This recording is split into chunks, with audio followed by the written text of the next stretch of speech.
Good evening, everybody, and welcome to Inside D2Football Semifinals Preview Edition with Chuck Bittner, Matt Wawicki, Justin Polizzi, Chris Ferguson, and Tony Nicolette. I am Brandon Meisner. Thank you for being with us. Well, the season is winding down much too quickly for me, but nonetheless it is. And the semifinals are next. Just had the regional finals. We'll review those 4 games. And we'll pick the semifinals at the end of the show to see who we think will wind up in McKinney, Texas. This week 9 finalists for the Harlon Hill Trophy were named. We will tell you our picks. We will tell you how the trophy result, what the results would be if we were the crew picking the winner of the Harlon Hill. We'll answer your questions and criticisms in overtime. We'll also talk about some breaking news in Division II before overtime. And you guys know the drill by now. Again, it's a pleasure to have you with us tonight for Inside D2Football. We're going to start today in Super Region 3, as we have been for a couple weeks now. A great game between Harding and Grand Valley. And Harding, the number 1 seed in Super Region 3, holds on to win at home, a 7-6 score. Tony, this week you and I talked about how Grand Valley was traveling to Harding for what was going to be a 60-minute fist fight, and I think that's exactly what we got.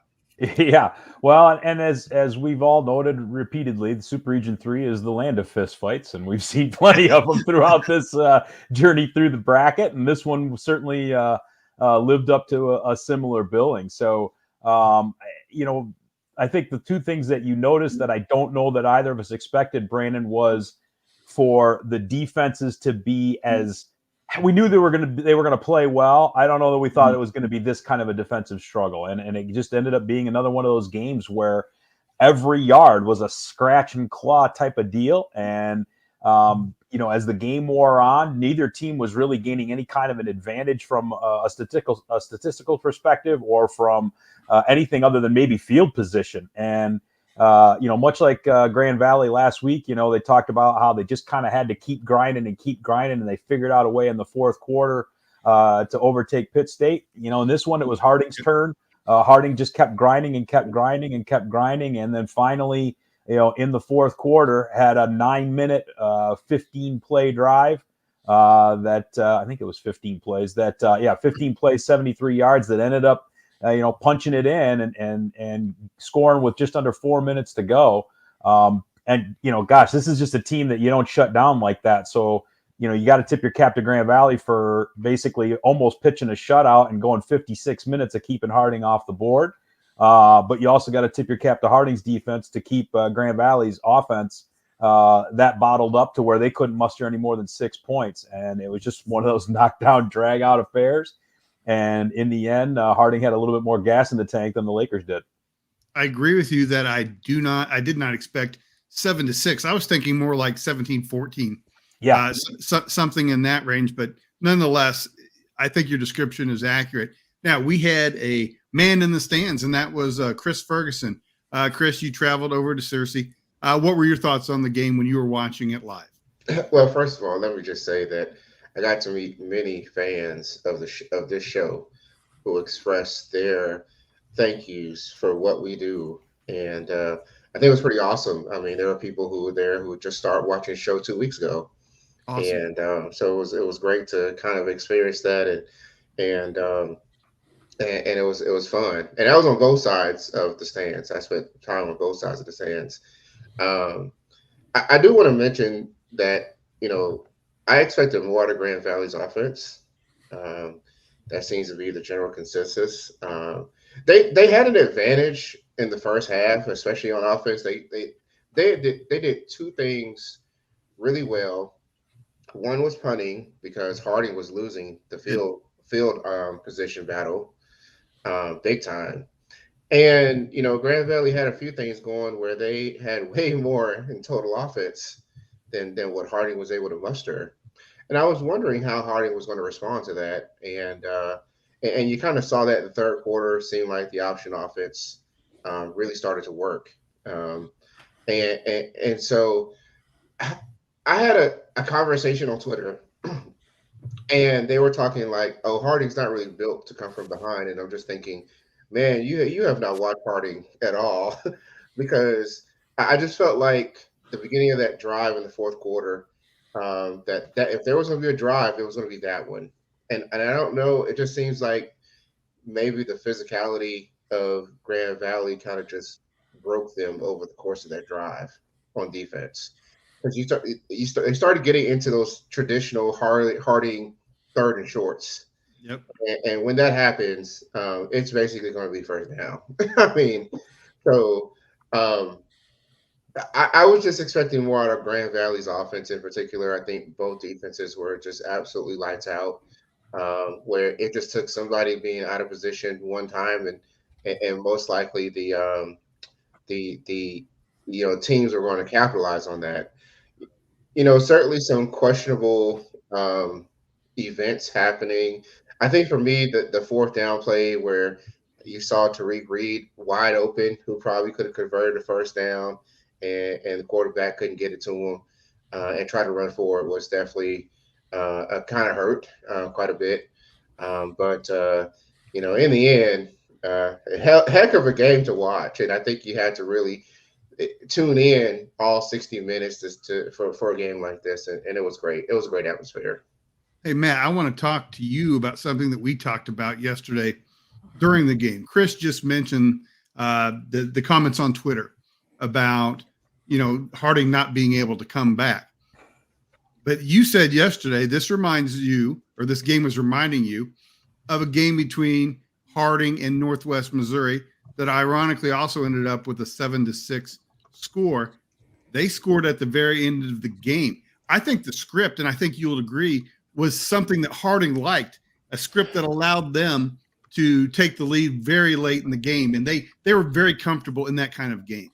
You know what? I think Harding coming back, if they're down a few scores, that's a much different hill for them to climb.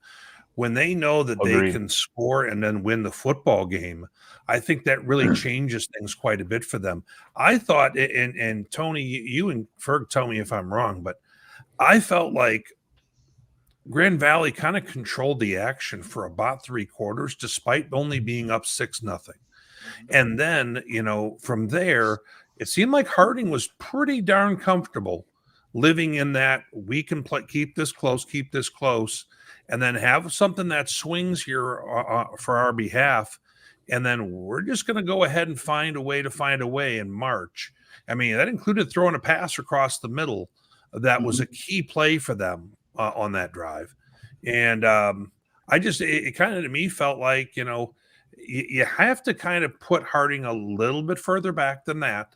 And I thought that Grand Valley, not being a little bit better offensively at times when we thought that they had chances to extend their lead, I thought ended up coming back to hurt him, and Harding made him pay for it at the end. I think they did. I just want to mention something about that, because to me, yeah, that's exactly how it felt, and you could kind of feel it in person. Sure. I think the one error, or the one thing that didn't work out for Grand Valley that ultimately did them in, was the fake punt. I think people in the stands were kind of wondering why, when you had not seen Harding be able to sustain a drive. Why would you attempt a fake punt? Because if you think after that, the field position became better and better for Harding, and that drive that they scored, they started on the 27. On their own 27, where before they had been pinned inside the 5 numerous times. Yeah, I had that same feeling as well, Ferg. And on 4th and 12, which is the situation, if I recall it now, it just seemed like the play took too long to develop for the speed that Harding has on the perimeter. Yep. And I think that's going to be the one call or one play that maybe some Grand Valley fans, maybe even their staff, looks back at and says, "Man, I wish I had a second chance at that one." Sure. I'll piggyback on this, guys, a little bit in that you're talking about field position, Whit, and I think that's critical from the standpoint that you got to keep in mind that Harding's a 4-down offense. They're not going to punt very much, and if they're outside of, let's say, the -30 or even the -35, you start getting into 4 down for them pretty quick. And if you can keep them bottled up inside their own 25, that's your chance to get off the field on 3rd down. Right. And if you take that away from yourself, that definitely could be something that gets called into question.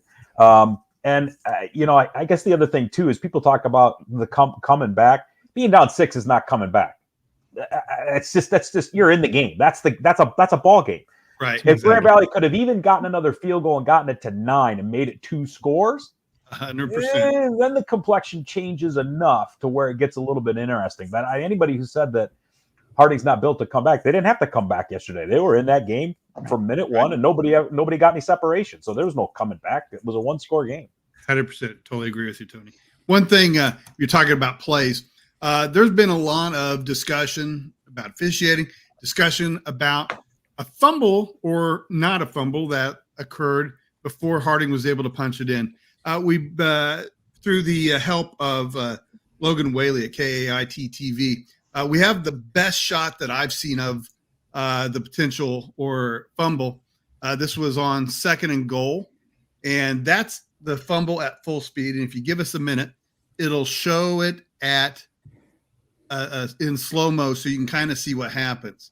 We're gonna fake the dive. Quarterback's going to keep, and then I want your guys' thoughts on: is it down? Is it a fumble? Can we tell anything from this video? For me, as a fresh set of eyes, I thought that was inconclusive, and I think you run the risk of there's a chance that maybe the quarterback's knees are hitting first as he goes ahead and moves forward the way he was extending. There's no way that we're going to be able to see that Swanson actually knocked the ball out before that. So, I mean, between the angles that were on the broadcast, all had the O linemen everywhere around, so everything was kind of shielded off. You couldn't even come close to seeing it on the regular broadcast. That's kind of how I see it. Well, how about you guys? Well, I think when views are obstructed like that, sorry, Brandon. When views are obstructed, I think you're going to say the same thing I was. Go ahead. Yeah, when views are obstructed, usually how the players react on the field is kind of your barometer. And Cole looked like a guy trying to get a ball back. and some of the Grand Valley guys were getting in and scrambling after, like that ball came out. Again, you can't tell definitively and what have you, but it just didn't even look like the officials even discussed it. And I'm not trying to insinuate that it was a fumble or it wasn't. I'm with you. Right. When you look at that angle, it's really hard to tell. But with the way the players on the field reacted, to have dismissed it and not even discuss it seems odd to me. But sure. I'm not an official. That's a tough job. Can I throw this one thing in, and then Justin, if that was you, go ahead and come. Piggyback on this. I don't think that we can draw a conclusion, or I don't think a conclusion can be drawn from Cole Keelan, flip it. If he was actually going for the ball after he was down. I think even if he was down and it came out, he would still go after it, as to not leave that up to the officials' opinion. So I don't know if a conclusion could be drawn from that. Maybe it can. When I watched the game, I thought it was a fumble. I'm not as sure as I once was. Please, Justin, go ahead. Well, I think that's a good point, Brandon. I would hope that any player in that situation, given the magnitude of that play, whether you're down or not, goes and grab that football and come out of the pile and hand that ball to the official, right? Because that's what you tell your guys, hand it to the official. But I think that what I saw right there, and I have not seen the video until I saw it right before we got on air. I don't think that you can change based on the video evidence that you've seen. Now, again, if the official and umpire may have had a heads-on view, yeah, they should have discussed it without a doubt. Tony agreed. But what I just saw right there, I don't know that there's any conclusive evidence that's going to make me say, boy, that was a fumble. But had they ruled it a fumble, I don't know if there's anything I saw in that film that I could say, hey, it wasn't a fumble. That's exactly. Agreed. Yeah. All right. And then they're this week in the semifinals, we'll have replay. Hopefully it won't have to come into play in any game this weekend, but it will be available if needed. All right, let's go ahead and move on to Super Region 1, where Kutztown, everybody's favorite to win Super Region 1, advances out of the region, beats Slippery Rock 28-16. It's a strange game, Chuck, but Kutztown found a way to win again. Well, guys, we frequently talk about how the stats don't tell the full story of a game. Well, in this one, the stats were pretty much a complete distortion of reality. I mean, and of course, the story of the game is Kutztown once again having the game plan, the schemes, and the fortitude to just go out and take a win. And that's what they did. But what we see here is pretty much the highlight of the day offensively, and that was on the first series of the game for Kutztown. Slippery Rock really did a lot of things much better this time around than they did when they played a couple weeks ago, and that's something that they can kind of hang their hats on, because man, this loss is going to be really, really tough for the Slippery Rock players and coaches to absorb. They did play the run much better this time. They stopped Kutztown's run a lot better. Found a few things that worked better for themselves offensively. Kutztown really committed once again to stopping Kyle Sheets and minimizing the impact that he could have on the game. But this time around, when Rock saw that, they started moving the ball around better to different players. They started looking where they had numbers advantages, and they stayed committed to the run. And so they had a lot more success offensively. All those things were working for them until they got into the red zone. The story of this game really came down to red zone offense, red zone defense. Rock was in the red zone 7 times, guys. They scored twice. You can't do that in a playoff game of this magnitude. Their failures in the red zone were it's like every time they got down there, you thought, okay, what's going to happen now? They fumbled twice. They threw the pick 6. They turned the ball over on downs like 3 or 4 times. Deep in Kutztown territory. So it just became to this point where they'd move the ball up and down the field, and you're just expecting something to go wrong once they got down close. And even after that pick 6 that we saw on the highlights, they had opportunities after that. I mean, Ritt and I were chatting during the game.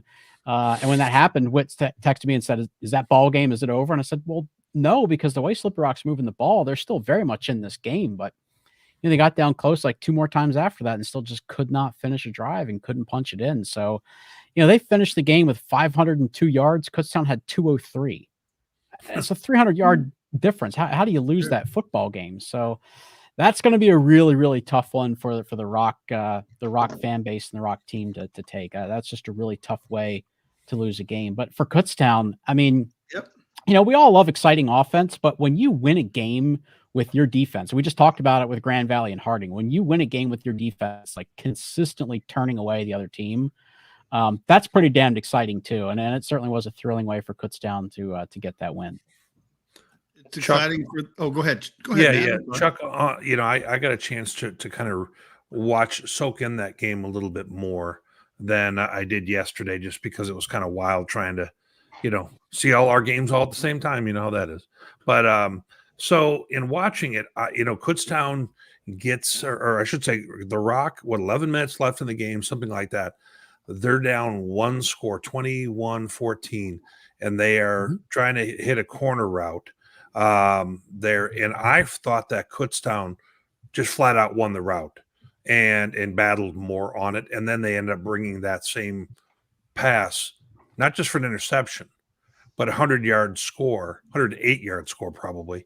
And at that point, we went from Kutztown tying it up on that play to now they're down 14 in the fourth quarter. I mean, amazing flip of the action there, don't you think? Yeah, and that was a 4th down play too. So right. that pass. So you've got to really fight for that ball on that route. And again, it just kind of speaks to their inability in the red zone. And Kutztown, like you said, I agree with you. They kind of won that route. That was Kyle Sheets too, right? Someone who's probably going to play in the NFL next year. And I think Kutztown really just kind of won that route, and pressure on the quarterback helped as well. But yeah, no, it's kind of funny when he got that ball, because it was 4th down. I'm thinking to myself, just go down, because he was like 7 yards deep in the end zone. Right. And I'm thinking, just take the field position, man. See if you can move the ball. And when he took that all the way back, that's one of those 14-point swing kind of plays. We're looking at potentially going to a tie, and all of a sudden Kutztown's back up 2 scores, and then they were able to make that hold up. Yeah. Well, it's congratulations. First ever regional championship for Kutztown. I think all the other 3 teams have done it at least once before. First regional championship for Kutztown. Wow. So that's fantastically fun for them. So congratulations. And I obviously sarcastically said, it was everybody's pick to win the region, because, we were on Slippery Rock for most of the season, and the Golden Bears advance. So congratulations. Moving to Super Region 4 now. In this one, Colorado Mines struggled, or I wouldn't say struggled, but Central Washington put up a great fight for a half. But at the end, Colorado Mines comes away with a 38-14 win over Central Washington. Your thoughts on the game, Whit? I thought Central Washington found a willing dance partner with Colorado Mines for the first half to play their style of football. And Mines ends up having 2 turnovers in the first half, and then they get they end up on a special teams having a tip block type thing. Matoka, a lot of runs yesterday, and he's about as tough as a $5 steak. I mean, he will go battle for you.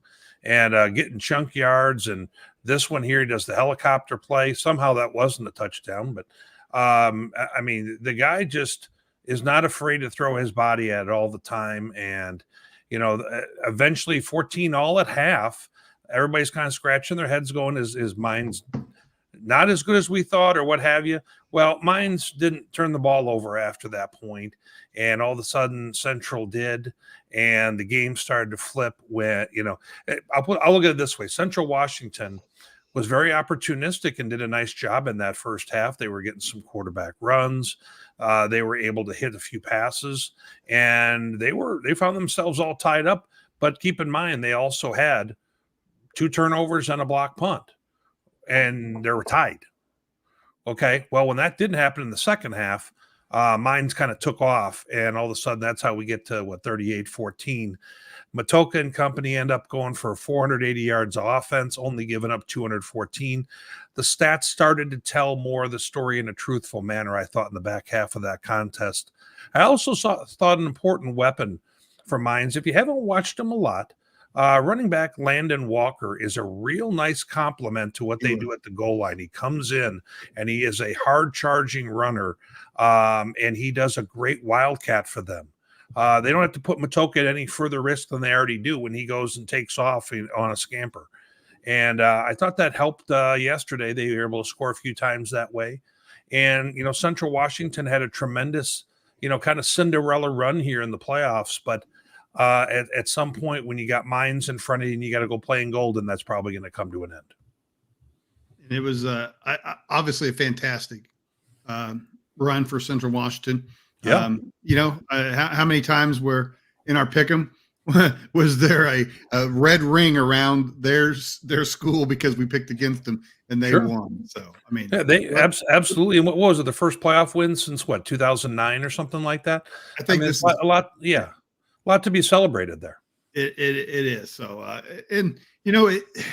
they're in such a unique situation with the transportation issues, the distance issues from the Lone Star, and kind of, the lack of really knowing how good the Lone Star really is. They showed well. And I thought it was an impressive run. And hopefully they'll build on that and will continue to be a source of great football out in the northwest corner of the country. Absolutely. But moving on, finally, Super Region 2 in a game that was not close. And Lenoir-Rhyne goes into Valdosta, wins 35-7. And quite frankly, Justin, Lenoir-Rhyne just dominated from the beginning. They did. And if you tuned into this one at all, it was a driving rainstorm, right? From the pregame, as you could see here on the video, pretty much throughout it would come and go. And the rain really, to me, played a pretty big role in this thing. It really kind of, you can look at the first quarter, Lenoir-Rhyne had a score and a missed field or a score call back, and then a missed field goal there. We come out of that thing 0-0. And Lenoir-Rhyne exploded in the second quarter. They were able to find some success running the football. They rushed for 307 on the day, at 358 total, and outgained Valdosta State. That very explosive offense right here. Big play right here you see in special teams. They were able to win the special teams battle. And then defensively, I felt like they kept that Valdosta State offense in check for pretty much the whole game. Kept eyes on Sammy Edwards, kept him in the pocket, didn't let him get loose. And they had a hard time throwing the football. And that's what Valdosta State is known to do. And when you make them one-dimensional, Lenoir-Rhyne had a great plan and was able to execute. They scored 28 points there in the second quarter, going 28-0 at the half. Valdosta State does come out and they answer. It's exactly what you wanted to see, but they could just never build on any of that, any momentum. This is the Blazers touchdown right here, and you see Sammy Edwards using his feet to make something happen. in the back of the end zone. But overall, it was a game that I'd say for the most part was controlled by Lenoir-Rhyne. And I think it really started up front with their offense and defensive lines. The defensive line got after Semi Edwards. That I felt like the offensive line for Valdosta at times was struggling. They just almost like they were swimming there, and the defensive front kind of had their way and just was all up in the pocket and really forcing Semi Edwards to make some unrealistic throws. And then you look at the offense for Lenoir-Rhyne. Dwayne McGee, obviously, he rushed for 102 and 2 touchdowns, and Turner Knox had 145 yards as well and 2 touchdowns. So really established the ground game there for the Bears. And I think it really started with Dwayne McGee. He's a great runner. He's able to set it up inside, bounce on the outside. You saw a couple highlights there where, he's able to bounce it outside and he finds that end zone. He just has a nose for finding the end zone. And then Turner Knox, a little bit of a different style there, and just kind of is a good change up for them. I felt like Sean White was able to manage the game in those conditions, didn't turn the football over. And anytime you can run the football, control the clock, and play solid defense, you're gonna set yourself up to do really well. And take nothing away from Valdosta State. They had a great year. They just couldn't get it going. It felt like in that rainstorm. Whit, we talked. You told me they were in trouble when you saw the rain. Is that a limitation? Is that one of the problems with running the style of offense that they run? Well, you know what, I don't think the word I used was trouble. I used a different word, but no, I said they're in something. But yeah, I guess that before we go to Ferg, I guess that kind of comes back. Poe, Coach, let me ask you this: I walked away from that game with 2 things. One is Lenoir-Rhyne's a very well-rounded football team. They are not outstanding necessarily as a running team, not outstanding as a passing team, but very good in both. Sure. I think that they're very good, especially that front 7. And I thought Valdosta was going to want to attack the back half. Well, when it's raining sheets and they're getting after you up front, that doesn't play so well. Which kind of leads into what Brandon was talking about, which is, in the offseason, Coach, do you now have to look at this and say, okay, we're going to have to learn from this because we're just going to flat out have to get better at running the football, because otherwise we put ourselves in a position like this in the future, because they were dynamic as a passing team with Sammy Edwards, but it feels like they need to be able to be a little bit more well-rounded going forward. What are your thoughts? I think it's hard, right? Because when you're an air raid team like Valdosta is, you throw the football to run the football, and that you're throwing, your passing game opens up the ground game for you. You don't, you're light in the box. You may not have the extra up back. You're maybe 5 wide, 4 wide, and a tailback. I think, and I get it. You have to execute in all weather, right? Like that's a thing. But if anybody has dunked a football in a bucket of water, then tried to throw that thing 30 yards, it's not very easy, and you're not going to be very accurate when you do it. So I felt like and that's what you made a good point. With the sheets of rain that were coming down, it really took away the deep passing threat, and it allowed Lenoir-Rhyne to stay in the box and control the run game. Didn't give Sammy Edwards those runs that we saw last week against Delta State, where he was able to get a crease and pick up that big 3rd down. It kept him in the box.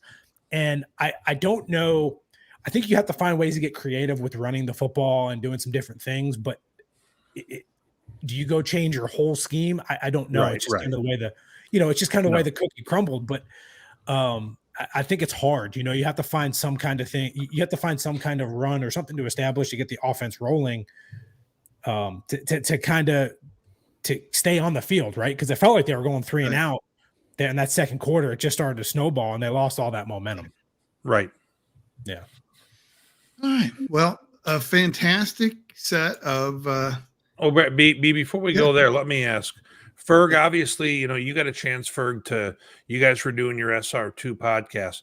How did this turn out differently versus what you expected, or were you under that same concern when you saw the rain? Yeah, when I saw the rain, I was like, "Oh, that also might be screwed." It goes back to the air raid deal, and it wasn't that it was like a light drizzle. I mean, it was pouring down, and so that's 2 totally different types of rain. And somebody was like, again on Twitter, or X as they call it now, that also might be able to pick it up if the rain lets up. And I went and checked the weather. No, that's not picking up. We're done here. I mean, the one thing that Justin didn't mention was the fact that Lenoir-Rhyne got short fields, just in the first quarter because of fumbles.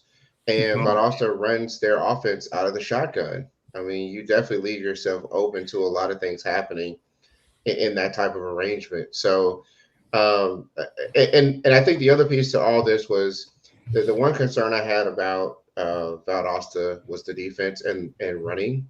And if Lenoir-Rhyne could get going in the run game, then I think it will be a shootout. Right.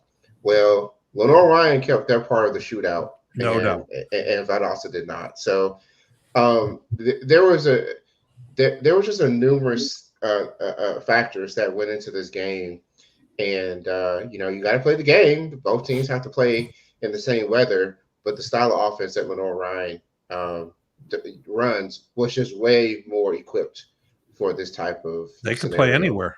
Yeah, absolutely. Yep. It almost felt, guys, like when you watched it, is Lenoir-Rhyne kind of relished in that opportunity. They're like, hey, all right, we're good. Let's go do this thing. And it was almost like Valdosta was like, oh, it's raining. I don't know about it. Like they were kind of tentative. And we hadn't really seen that from the Blazers. But Lenoir-Rhyne kind of felt, I'm not going to say at home, but man, they were like, hey, this is it. Let's go. This is going to be fun. Right. Well, it wasn't really like that early, Justin, but Whit and I kind of talked about this on the phone earlier. They got 4 touchdowns in like a couple minutes. Yeah. So all of a sudden you go from like the scoreless tie where it's a slog and they're still kind of trying, both teams are trying to feel out what's going to work, what's not going to work. Sure. And then through this rapid sequence of events, LR is now up 4 touchdowns. And all of a sudden that weather starts to impact those teams differently. Right. Now, I didn't have a long distinguished career playing football, but I played in a couple games when I was in high school where the weather was really bad and my team was doing really well. And we were winning like 32-0 in the third quarter. And we're having a blast. We're getting dirty. It's muddy. We played on grass in those days for the younger people. We were having fun. That adverse conditions started. We started to embrace it. We started to have fun with it. And the kids on the other side of the field just have to stand there and get rained on thinking like, this sucks. We just need to get out of this game. Yep. And I think that kind of happened in a hurry for LR. They really started to embrace the rain, to your point. And then psychologically it starts to impact Valdosta. Like, okay, well now, we have no choice but to go out and run our offense because we're behind 4 scores. We got to go make something happen. And it really just went downhill from there. Well, Chuck, we have, as you tweeted, and as we thought about and talked about all day, we have 4 teams that have never won a championship representing each of the super regions. It's going to be a fun year where a new champion will be crowned. For the first time in a couple of years, Division II has gotten a lot better at it recently. For a number of years, it was the same old, but we've added to that recently. We'll have a first time this year. We got to be pretty excited about that. I sure am. Very good. When I saw that, go ahead, Justin. No, when I saw that post and you put that out yesterday, Chuck, I was like, wow, that's impactful, right? Like you think about all the things that in Division II football, that's pretty wild to see that, to think that we're going to have a first-time champion. It's pretty awesome. I'm pretty excited. I want to mention something else that I think stands out too. The champions in a long run have been public schools, and we've got 2 private schools who are vying for a championship this far into the playoffs.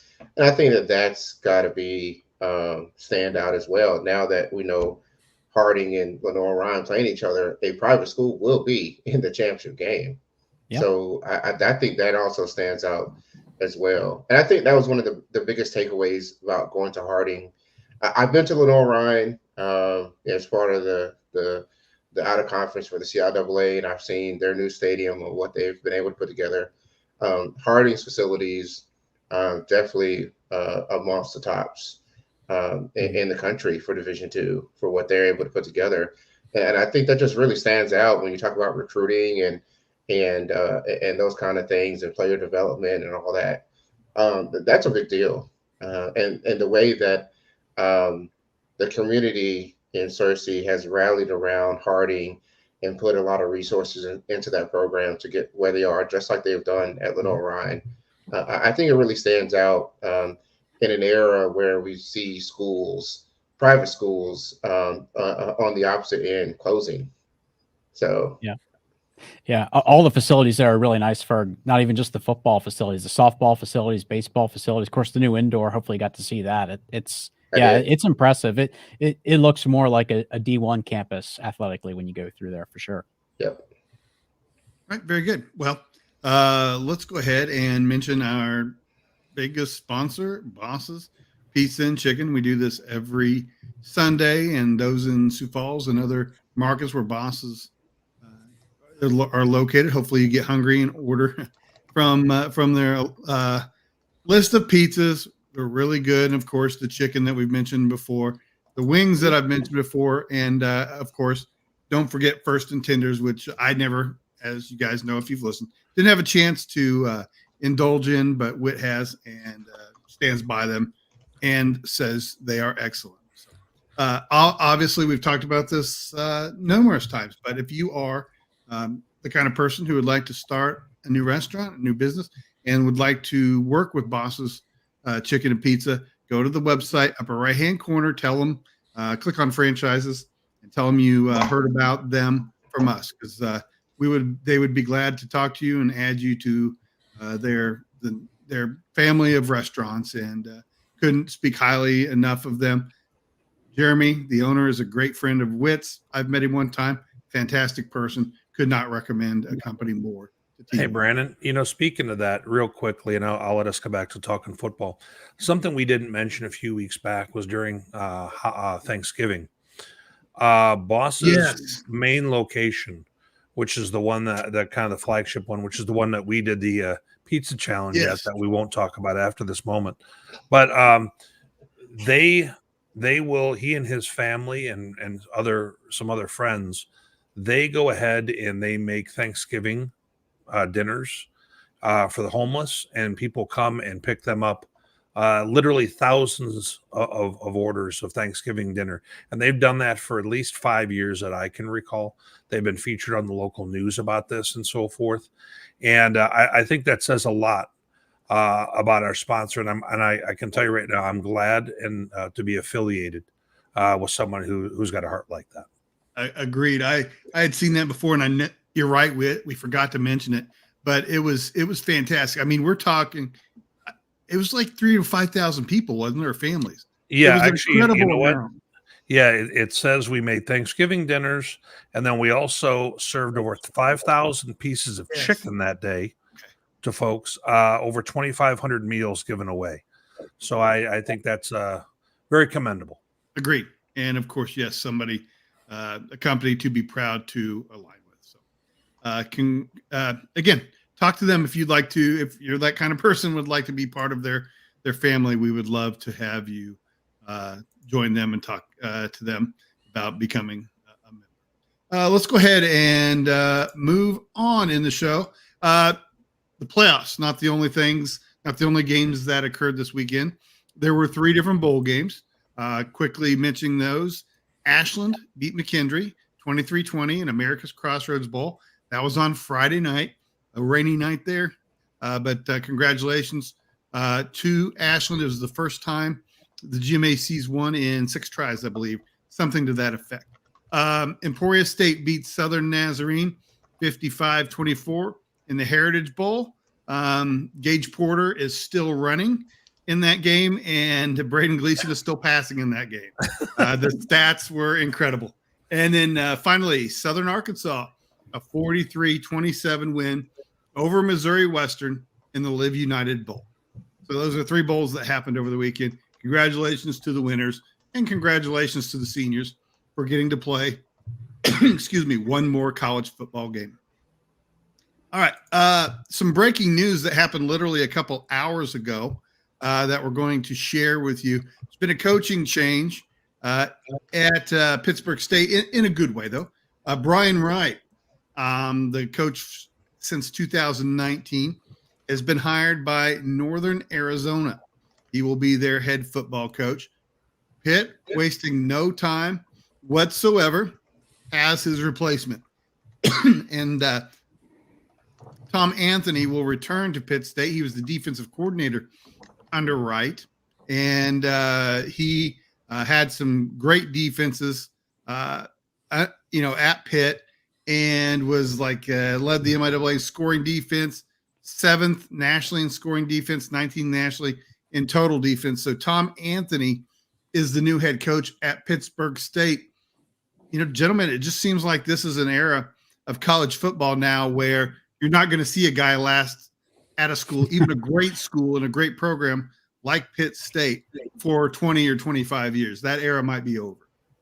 Yeah. Well, I just would throw out there that there's a pretty significant salary difference between the head coach at Division II and head coach at the FCS level. And sure. I mean, and thinking about that and the risk that you take, with even if it doesn't work, I mean, it's worth taking the risk in a lot of cases to some coaches. Yeah. So I mean, go till you can't go no more. Why not? Brandon, I thought this was a little bit interesting. I mean, the fact that Pitt State moved really fast, I think, is great. For one, it says to me that they've had a plan. They probably expected that Brian Wright was, going to be getting a lot of attention. They've probably been talking succession plans. But this was interesting because if I remember correctly, Tom Anthony was actually out of football this year. I think he took a year off and was working in the private sector this year and is actually now coming back to be the head coach. So I think, Brandon, it's really important for these programs to move fast when they have the opportunity, because the way these players are so, apt to jump in the transfer portal when things change, when coaches get fired, when coaches move, things are so fluid now that, we saw a few teams last year that took a long time to get a head coach in place, and they just had an exodus through the transfer portal in most of their rosters. So I think this is a job well done. If Pitt had already identified him as somebody who was potentially in their plans, if they already knew that he was a good fit for them, then kudos to them for getting this done fast. It's going to help them keep their team together. Chuck, I really think that that's going to play into a lot of thinking with future hires like this, because in the new world that we are in with the transfer portal, if you don't get somebody ready to go real quickly, or at least start having somebody in mind as an athletic director, you really have to have that kind of stuff ready to go, because you run the risk of losing a certain percentage of the bodies, culture, and everything else that you had established in that time up to that point. Now, if you didn't have a good thing going and a coach leaves, then you're not at that big a risk. If you've got a real good thing going, like a top 5 football team like Pitt State, then I think it behooves them to have a plan, and the fact that they did. And word I've already gotten from some other coaches is that Coach Anthony is very well liked, by the Gorillas players. And so this seems like this is a immediate fit and not a big disruption that this can be in these moments. Yep, absolutely. So well done, Pitt. Yeah, it obviously, I think, speaks to Brian Wright as well a little bit, because he obviously kept Pitt in the loop. You can't move this fast if if the announcements are basically made at the same time. You can't move this fast, and that shows a little bit of integrity as well. All right, last week, Monday, whenever it was, the Harlon Hill committee announced that there are 9 finalists for the Harlon Hill. Let's take a look at those finalists. I'll read them on the screen. We'll go left to right, and then down and go row to row. So John Matoka, Braden Gleason, Zach Zabrowski. We're also looking at Braden Long, Gage Porter, Patrick Shegog, Tanner Volk, Sammy Edwards, and then, man, my eyesight's bad. Michael Herzog. Michael Herzog, isn't that who's left? Michael Herzog? Michael Herzog, running back from Hillsdale, yes. Okay, thank you, Chuck. That's what I get for trying to read off a 4-inch by 4-inch screen. But he's Canadian. Did that throw you off, B? No, not at all. I might have pronounced his name a little differently, but those were the nine finalists. Obviously, congratulations to them. So yesterday, I emailed my staff and I said, guys, let's pretend that we are picking the Harlon Hill Trophy. I need you to pick 3: first place, second place, third place. They sent me their picks. I added them up, and if we were choosing the Harlon Hill Trophy, this is the way it would come out. John Matoka would repeat as the Harlon Hill winner. Zach Zabrowski would be second, and Patrick Shegog would finish third. So, first, gentlemen, should we comment on the finalists first, or do we want to nitpick each other's selections first? Yes. Okay, very, very good. Let's comment. Let's comment on the finalists first, then, guys. We can go back to them. I think a pretty interesting group, but again, it's a lot of quarterbacks and one defensive player this year. Can I say something first, B? I am surprised by the fact that I am not the only one dying on that hill, on the Matoka Hill. So apparently our secret voting has figured out that I'm not the only one dying on that hill. Mm-hmm. Now, keep in mind, I think there's still a real good chance that Zabrowski wins it. This is just our little, goof around thing at the show here. Of course. Now, I'm going to throw it on over to Chuck because Chuck's going to tell us why Zabrowski should win it, and he's probably right. Well, the first thing is I think it's going to be really exciting that when they roll the film on the Friday night to announce the winner, we're not really going to know which way this is going to go. And I think the last couple of years, we had a pretty decisive favorite going into the final vote. Agree. And I think this year it's really, really close. And I don't know which way it's going to turn out. I kind of think it's going to, I kind of feel it would be Zabrowski just because the numbers and the productivity is so off the charts. And I know earlier in the season, one of the big things that Matoka had on Zabrowski, other than the fact that John Matoka is just a magician with the football, he had much better efficiency numbers. Over the back half of the season, Zabrowski really kind of closed that gap in the efficiency numbers. So, he's got the highest passing totals and the best touchdown interceptions, the most touchdowns. He just leads in so many categories that it's really difficult to overlook. But Matoka's a defending winner. He's got Mines right on the doorstep of a championship here. The voters are certainly going to look at that. So they're so close. I do think it's definitely between the two of them, but it's so close. And I do like that this is going to go down to the final vote, and we really don't know which way this is going to go. Chuck, it was close in the voting too. 1 point separated the Matoka from Zabrowski. And I'm not going to die on either hill here. Whichever one wins it, I'll be thrilled for him. He'll be a deserving player. If it happens to be somebody else, I don't expect that to happen. I'll be shocked if it's not one of them. But they're very deserving players. Coach Poe and Tony. Coach Poe, you said this is your first time kind of having a chance to really look at it from a national perspective with who we have here. Yeah. What were some of the thoughts that you had going into this?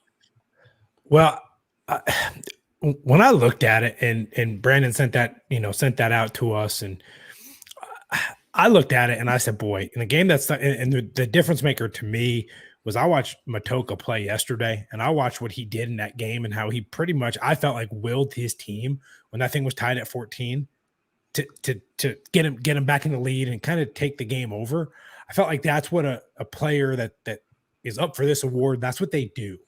And I'm not taking anything away from Zabrowski, but I just, when I see Matoka doing it at this point in the season, in this game, at this level, with everything on the line, that to me is what this award is. And so that was a difference maker for me, was, kind of watching the game yesterday and watching him take it over and saying, yeah, you know what, this is to me, this is what a Harlon Hill Trophy winner does. But again, Zabrowski, his stats, you can't lie with him. Phenomenal, right? He took the team where they were last year to this year.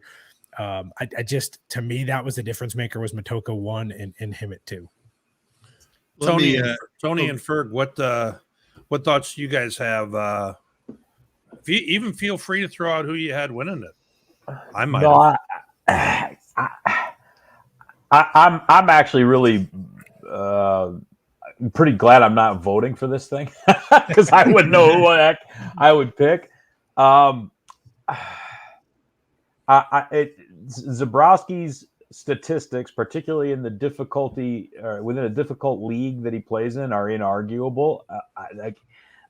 To me, there's an it factor or that intangible that would probably make me vote for Matoka anyway. And it's a lot of the things that Justin was just talking about. I mean, I've seen that guy play live multiple times.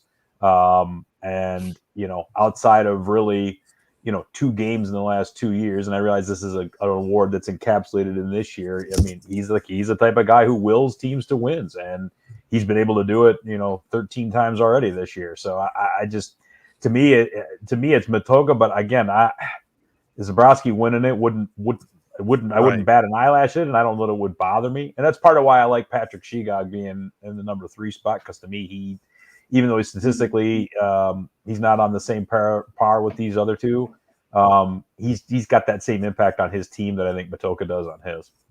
Good point. Very good point. Right. Just for everybody's information in the chat,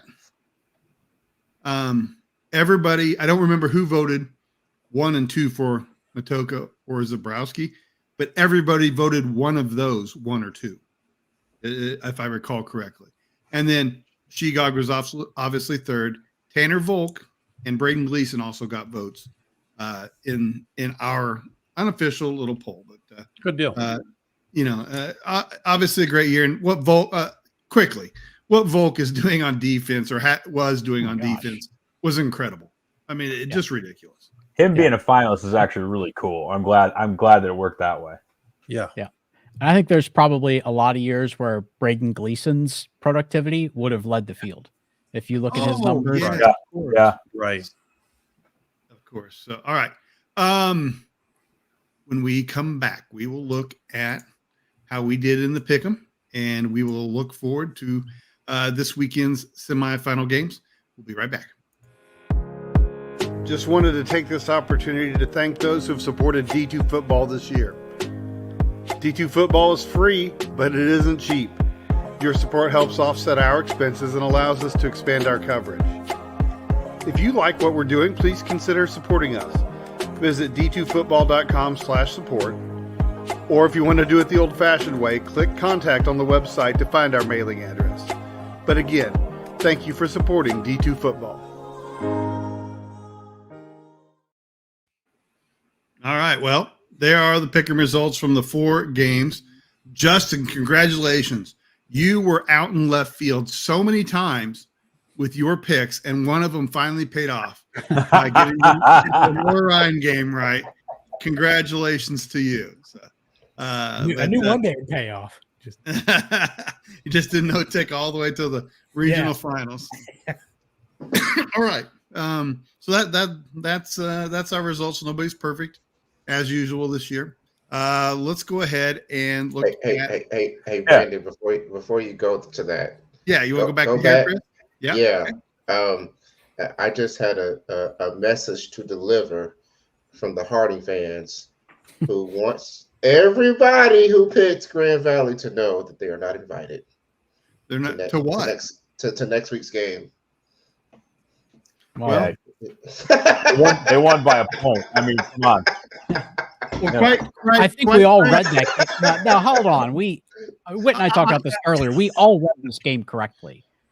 Every one of us is talking about the game. Yeah. We all read the game correctly. We all said it's going to be low scoring and defensive. That's exactly what we got. Yeah. And quite frankly, Chris, it's not something we talk about very often, but Harding's a Church of Christ member. That's not a very Christian attitude to not invite those folks back. I'm somewhat disappointed in that. All right. Let's go ahead and look at the semifinals this week. Kutztown will play at Colorado Mines. That game will kick off 3:30 Eastern. And Lenoir-Rhyne will play at Harding. So the 2 private schools, as Chris mentioned earlier. We got to do our pick'em. Let me get a sheet of paper, and we will start. And Chris, you're at the top. Let's go ahead and pick the Kutztown Colorado Mines game. I just wanted to have that moment of silence because, unfortunately, I think Kutztown's run's about to come to an end. So I'm going with Mines here. They've been a machine all year. All right. Whit. I was taking a look at this and I thought, okay, if Vegas was setting lines on this, Brandon, on both of these games, you'd probably look at Vegas probably have Harding by about an 8-point favorite, I'm guessing, and maybe Mines maybe at about 24. and I'm talking about Vegas. I'm not talking about us. So everybody Right. doesn't need to go fight us in the comments about this. And but that said, I think Kutztown is a very similar team to Central Washington in a few ways. If you do a tail of the tape, they're not going to look that much different, other than the fact that Kutztown's defense actually gives up less points. I think they have a few more playmakers offensively. I think that they can keep it a similar game, but at the same time, I think Mines just takes off in the back half and ends up winning comfortably. Okay. You know, you had mentioned something to me yesterday that I think is applicable to this game and accurate. I think your analysis was correct. That Kutztown might have been the best representative of SR1 to play Mines because of the style that they play. Yeah. Now, as we talked about, if Slippery Rock would have won, they would have tried to basically play the game much the same way Mines does, and that might not be advantageous for them.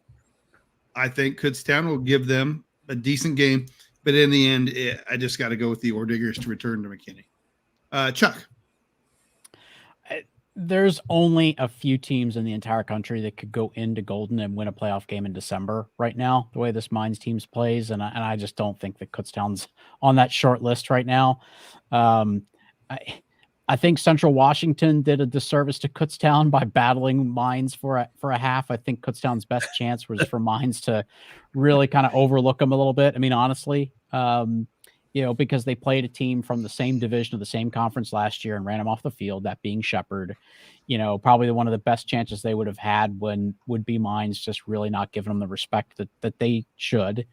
I think because Mines did end up getting dragged into a fight with Central Washington, they know they can't just sleepwalk their way to Texas. They're going to have to show up and play football.